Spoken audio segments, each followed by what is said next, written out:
I remember a boat coming towards me, and I woke up in the hospital.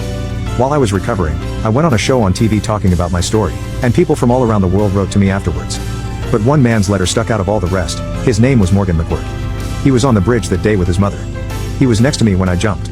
He wrote to me, "Kevin, I'm so very glad you're alive. I was standing less than 2 feet away from you when you jumped.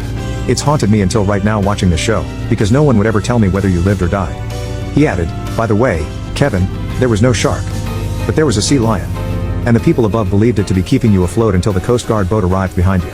After I recovered, I decided I wanted to turn my story into something positive. I started visiting schools and speaking about prevention. At first I was terrified. I had never spoken in public before. But I pushed through the fear. I knew I had an important message to share. My first speech was at my former high school. I walked onto the stage and looked out at the crowd of students staring back at me. My hands were shaking and my mouth went dry. But then I made eye contact with a boy in the front row who reminded me of my teenage self, shy,